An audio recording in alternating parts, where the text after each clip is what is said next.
विद्यार्थियों, अब हम अध्ययन करेंगे एकांकी वीर बल्लू का।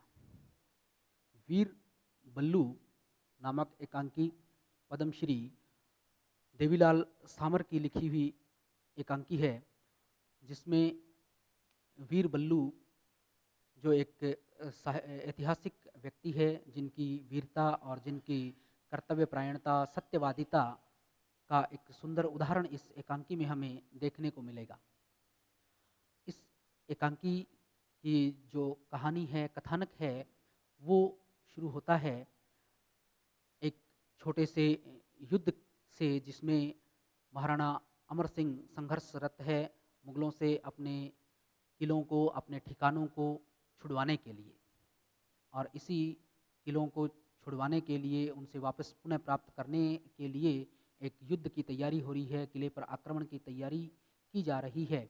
और उस तैयारी में दो अलग अलग राजपूत वीर उस सेना के अंदर शामिल है, जिसमें एक गुट है वह शक्तावतों का है और दूसरा चूंडावतों का है। दोनों ही वीर पुरुष हैं, वीर हैं, और दोनों ही अपनी अपनी वीरता के लिए प्रसिद्ध भी है। लेकिन दोनों को अपनी वीरता का बड़ा दंभ है, बड़ा मान है। और इसी मान के लिए जब ये बात, मान सम्मान की बात, वीरता की बात, श्रेष्ठता की बात महाराणा अमर सिंह के कानों तक जाती है, और जब ये कहा जाता है कि किले के हरावल में कौन निवास करेगा, चूंडावत या सक्तावत, तो वह ये कह देते हैं कि जो कोई भी किले में पहले प्रवेश करेंगे, चाहे सक्तावत वीर हो चाहे चूंडावत वीर हो, जो पहले प्रवेश करेंगे वही इस किले के हरावल में निवास करने के अधिकारी भी होंगे। दोनों वीर किले के पास जाते हैं, जहाँ पर कायम खां सैनिक उस किले की रक्षा कर रहे होते हैं।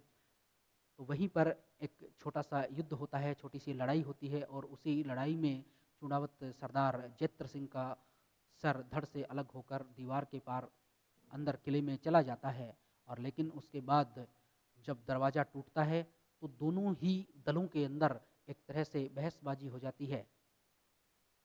उन्हें करना तो ये चाहिए था कि दोनों दल पहले मिलकर किले पर अधिकार करें और उसके बाद इस बात का फैसला किया जाए कि किले के हरावल में कौन रहेगा।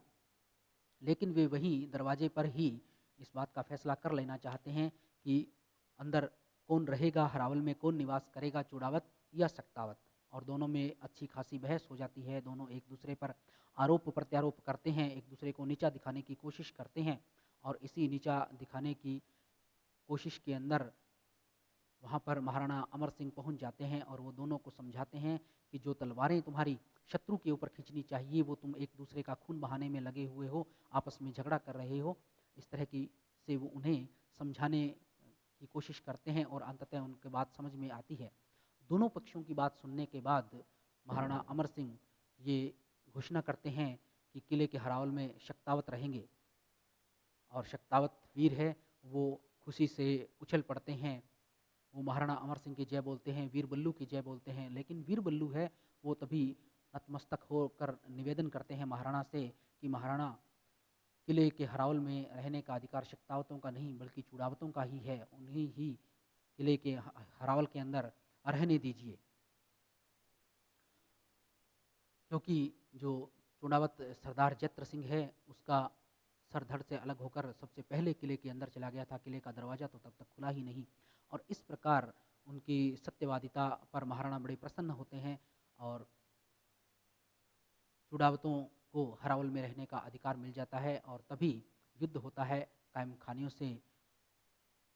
इसी कथानक को लेकर सारी एकांकी रची गई है और इस कथानक के माध्यम से हमें कई चीज़ें हमारे सामने आती हैं, जिसमें राजपूतों की चरित्र की विशेषता भी आती है। इस एकांकी की जो मूल संवेदना है वो भी हमारे सामने आती है। तो सबसे पहले विद्यार्थियों, हम बात करें, अध्ययन करें कि इसकी मूल संवेदना क्या है। एकांकी की जो मूल संवेदना है वो है राजपूती शौर्य की व्यंजना। एकांकी की मूल संवेदना का पहला बिंदु ये है कि इसमें राजपूती शौर्य की व्यंजना की गई है। राजपूत है वो अपनी आन बान शान के लिए मर मिटने के लिए हमेशा तैयार रहते हैं। उनमें शौर्य, शक्ति, वीरता, ओज ये गुण बड़े कूट कूट कर भरे होते हैं, और जिसमें हम शक्तावतों और चूड़ावतों दोनों को ही देखते हैं कि अपनी वीरता से किस तरह से वह कायम खानी सेना पर टूट पड़ते हैं और उसको परास्त करके किले पर अधिकार कर लेते हैं। उनकी शौर्य की अभिव्यंजना करना, उनके यश को दिखाना, उनकी कीर्ति को दिखाना, उनकी वीरता को दिखाना, यह एक मूल संवेदना इस एकांकी की। दूसरी इसमें राजपूतों के पारस्परिक कलह का चित्रण, के पारस्परिक कलह का चित्रण। जब किले का दरवाजा खुल जाता है तब शक्तावत और चूड़ावत दोनों ही एक दूसरे पर आरोप प्रत्यारोप करते हैं। दोनों एक दूसरे को नीचा दिखाने की कोशिश करते हैं और ये चाहते हैं कि किले के हरावल में रहने का जो अवसर है वो उन्हीं लोगों को मिले, वही इस किले के अंदर रहें। तो इस तरह की बात को सोच करके दोनों एक दूसरे पर आरोप प्रत्यारोप करते हैं। पुराने युद्धों की बात करते हैं, पुराने युद्धों का जिक्र करते हैं कि उस युद्ध में तुम लोग भाग गए थे। शक्तावत है चूड़ावतों को कहते हैं कि तुम तो उस पुराने युद्धों का जिक्र करके कहते हैं कि युद्ध से भाग गए थे, और जब चूड़ावत इसका विरोध करते हैं और कहते हैं कि मैं भागा नहीं था बल्कि ये आदेश स्वयं महाराणा का था, तो वह इस पर भी उस पर व्यंग्य करते हैं। तो इस तरह से आपसी जो कलह है इन दोनों में, अलग अलग परिवारों में, अलग अलग जातियों में, राजपूतों में, उस कलह को भी दिखाना इस एकांकी की मूल संवेदना है। तीसरी है श्रेष्ठता की होड़ पर व्यंग्य। श्रेष्ठता की होड़ पर व्यंग्य। श्रेष्ठता की जो होड़ है उस पर भी व्यंग्य किया गया है। उस पर व्यंग्य किया है लेखक ने कि एक दूसरे से श्रेष्ठ बनने के लिए किस तरह भाई भाई का शत्रु हो जाता है और किस तरह जो उनका कर्तव्य है उस कर्तव्य से वो विमुख हो जाते हैं। कर्तव्य को भूल करके, जहाँ उनका कर्तव्य ये था कि वह आपस में न लड़ करके जो विदेशी शत्रु है उस पर टूट पड़ता और उसे पहले समाप्त करता। उसके बाद ये फैसला किया जाता कि कौन श्रेष्ठ है और कौन नहीं, कौन किले के हरावल में रहेगा और कौन नहीं। इस बात की जो छोटी बातें हैं वो उन्हें बाद में करनी चाहिए थी, लेकिन यहाँ जो उनकी होड़ की जो बात है उस पर व्यंग्य लेखक के द्वारा किया गया है। मूल संवेदना का अगला बिंदु है राजपूतों की अदूरदर्शिता। अदूरदर्शिता। राजपूतों की अदूरदर्शिता को दिखाने का प्रयास भी लेखक ने किया है, क्योंकि इतिहास को अगर हम देखें तो राजपूतों ने जितने भी युद्ध लड़े हैं उनमें दूरदर्शिता का अभाव दिखाई देता है। वो आगे की नहीं सोचते बल्कि उस युद्ध तक ही सीमित रह जाते हैं। वो ये नहीं सोचते कि आगे इन युद्धों का क्या परिणाम होगा और वो किसके साथ युद्ध कर रहे हैं, क्योंकि बहुत से ऐसे युद्ध हैं जो उन राजपूत राजाओं के आपस में ही लड़े गए युद्ध हैं। वो भी बिना किसी विशेष कारण के केवल धन संपत्ति और अपने क्षेत्र को बढ़ाने के लिए लड़े गए युद्ध हम देखते हैं। किसी विदेशी शत्रु का सामना करने के लिए लड़े गए युद्ध है वो बहुत कम है। अगर हम इस दृष्टि से देखें तो केवल खानवा का युद्ध है जिसमें बहुत से राजपूत शासकों ने मिलकर युद्ध लड़ा था। और इसी एक कमी को, राजपूतों की अदूरदर्शिता की कमी को, जो अदूरदर्शिता है उसको लेखक ने अनुभव किया और उन्होंने इस एकांकी में उसको दिखाया भी कि वो आगे की नहीं सोचते, भविष्य को सोचकर नहीं चलते हैं। उस दूरदर्शिता को इन्होंने दिखाने का सफल प्रयास किया है।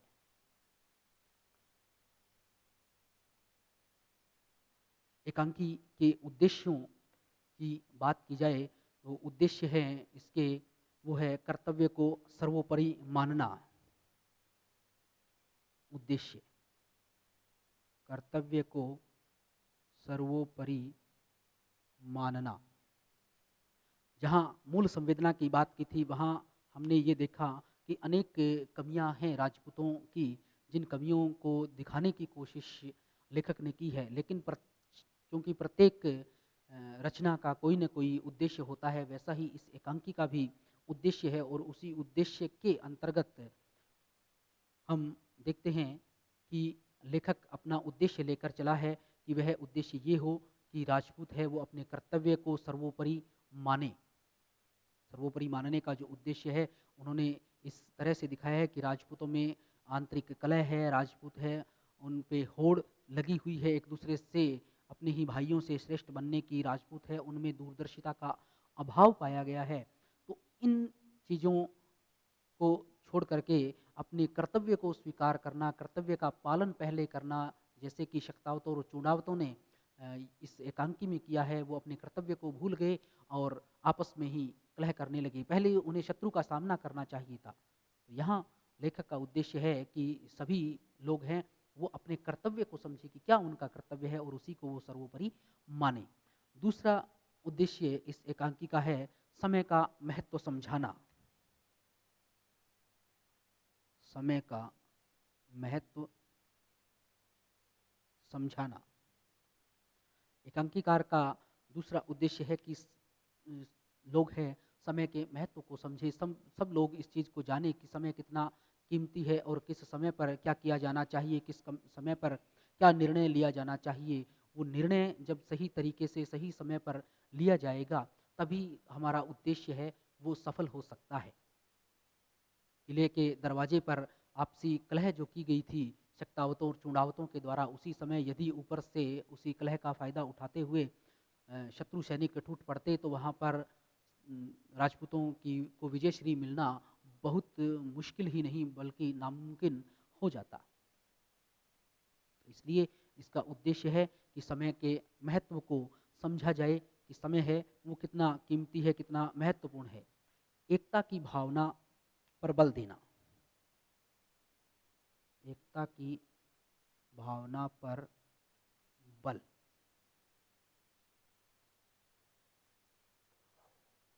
एकता की भावना पर बल दिया गया है इसमें क्योंकि जब अपने ही परिवार के एक ही परिवार के दो भाई भाई आपस में लड़ते हैं तो ये संभव है कि कोई तीसरा उसका लाभ ले सकता है। चूड़ावत और शक्तावत दोनों ही राजपूत हैं और दोनों ही यदि आपस में लड़ते रहेंगे तो इससे शत्रु है वह अवश्य ही फायदा उठाएगा, जैसा कि उन्होंने किले के दरवाजे पर किया था। तो इस तरह से लड़ना नहीं चाहिए बल्कि जब विपरीत परिस्थितियां हों, युद्ध का समय हो, जब विपत्ति सामने आ चुकी हो तो उसका मिलजुल कर एकता के साथ सामना करना चाहिए और बाकी जो अपने घरेलू झगड़े हैं उनको किसी अन्य समय पर निपटाया जाना चाहिए। ये तो थी इस एकांकी के कुछ उद्देश्य। एकांकी के अध्ययन से हमारे सामने राजपूतों के स्वभाव की भी कुछ विशेषताएं आती हैं जिनमें उनके चरित्र की प्रमुख जो विशेषताएं हैं वो इस प्रकार से हैं। राजपूतों की चारित्रिक विशेषताएं, जिसमें सबसे पहली विशेषता है वो है जातीय गौरव की भावना। जातीय गौरव की भावना। एकांकी में हम देखते हैं कि महाराणा अमर सिंह की सेना में दो जातियों के राजपूत हैं जिनको युद्ध के लिए भेजा गया है। उनमें एक शक्तावतों का दल है और दूसरा चुड़ावतों का दल है और दोनों में ही अपनी अपनी जाति को श्रेष्ठ बनाने, श्रेष्ठ दिखाने या श्रेष्ठ है उनकी जातियाँ, इस तरह की आत्म गौरव की भावना, जातीय गौरव की भावना उनके अंदर हमें दिखाई देती है।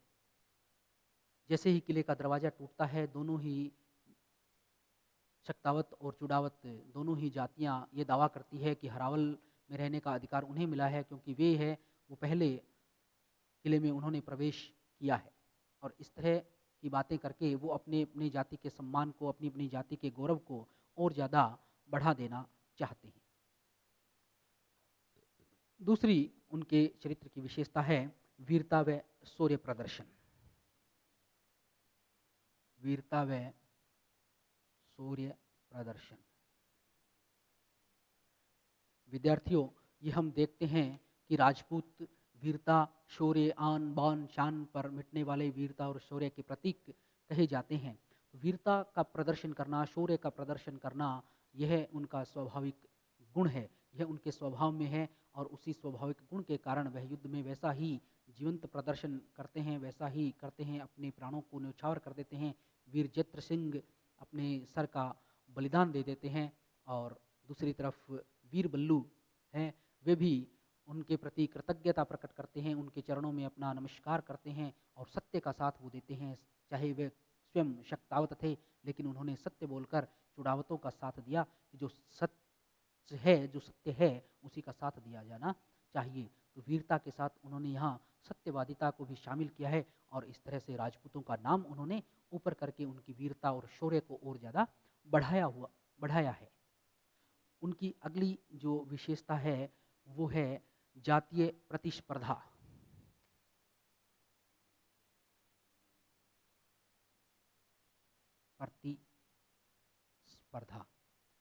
जातीय प्रतिस्पर्धा की भावना भी हमें इस एकांकी में राजपूतों में दिखाई देती है, क्योंकि इस प्रतिस्पर्धा को हम उसी एक घटना से जोड़कर देख सकते हैं कि जिसमें दरवाज़ा खुलते ही दोनों पक्षों में इस बात की होड़ हो जाती है कि कौन किले में पहले आया है और किसे हरावल में रहने का अधिकार मिलेगा। तो ये एक स्पर्धा, एक जातीय गौरव की भावना या एक अपनी जाति को श्रेष्ठ दिखाने की जो भावना है, वो हमें इस एकांकी में दिखाई देती है।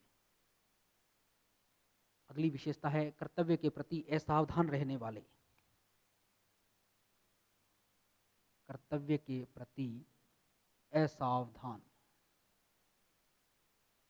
राजपूतों के बारे में इस एकांकी के अध्ययन से ये बात सामने आती है कि वह अपने कर्तव्य के प्रति सावधान नहीं है। जहाँ वह जिस उद्देश्य से गए हैं, किले पर उन्होंने हमला किया है, किले के अंदर उन्हें पता है कि शत्रु सेना है और फिर भी वह किले के दरवाजे पर इस बात के झगड़े में लगे हुए हैं कि हरावल में कौन रहेगा, जबकि उन्होंने तब तक तो किला जीता भी नहीं था। जीतने की बात तो वो भूल चुके हैं और पहले अपने जो व्यक्तिगत झगड़े हैं उन्हें मिटाने के लिए लगे हैं। जो उनका कर्तव्य है कि पहले किला जीता जाए, महाराणा का जो आदेश है उसका पालन किया जाए, किले पर अधिकार किया जाए, शत्रु सैनिकों को या तो मौत के घाट उतार दिया जाए या उन्हें बंदी बना लिया जाए। लेकिन वो उन कामों को छोड़ करके, उन अपने उस कर्तव्य को भूल करके अपने व्यक्तिगत झगड़ों को निभाने में लगे हुए। अगली उनकी विशेषता है युद्ध के समय कलह करने वाले। युद्ध के समय कलह करने वाले। इस एकांकी के माध्यम से हम ये भी देखते हैं कि राजपूतों में जबकि अनेक जातियां उपजातियां हैं, तो उनकी आपस में थोड़ी बहुत झगड़ा होना स्वाभाविक बात है। लेकिन जो शक्तावत और चुड़ावत है, उनका झगड़ा इस एकांकी में इतना अधिक दिखाया गया है कि उस झगड़े के कारण वो अपने कर्तव्य को भूल गए हैं और युद्ध के समय भी वो अपनी ही झगड़े को लेकर बैठे हैं, अपनी ही आंतरिक कलह को लेकर बैठे हुए हैं और अपने आप को श्रेष्ठ दिखाने के लिए, अपने आप की वीरता का प्रदर्शन करने का ही प्रयास कर रहे हैं। तो कलह करना, युद्ध के समय आपसी फूट को दिखाना, ये आपसी फूट को व्यक्त करना, ये उनके एक विशेषता कही जाती है। तो इस तरह से इस एकांकी का जो उद्देश्य है वो राजपूतों के जो स्वाभाविक कमियां हैं उनको दिखाना, उन कमियों को दूर करना और संदेश पूरे समाज को, न केवल राजपूतों को, कि पूरे समाज को कि इस तरह की जो कमियां उनमें है, एक तो कर्तव्य को वो सर्वोपरि नहीं मानते हैं, कर्तव्य को सर्वोपरि मानना चाहिए, समय के महत्व को समझना चाहिए, एकता की भावना होनी चाहिए। ये जो चीज़ें हैं ये सब लोगों में होनी चाहिए, प्रत्येक भारतवासी में होनी चाहिए। जिस उद्देश्य को लेकर ये एकांकी रची गई है, उस उद्देश्य में लेखक पूर्णतया सफल कहा जा सकता है। तो विद्यार्थियों, ये तो थी एकांकी वीर बल्लू, जिसमें राजपूतों का की वीरता, उनके शौर्य, उनकी आन बान शान का वर्णन बड़े ही रोचक अंदाज में लेखक ने प्रस्तुत किया है और उन्होंने उनकी कमियों, उनको दूर करने का जो संदेश है वो पूरे समाज को दिया है। दूसरी आज की हमारी एकांकी है, वो है सिंह जागरण।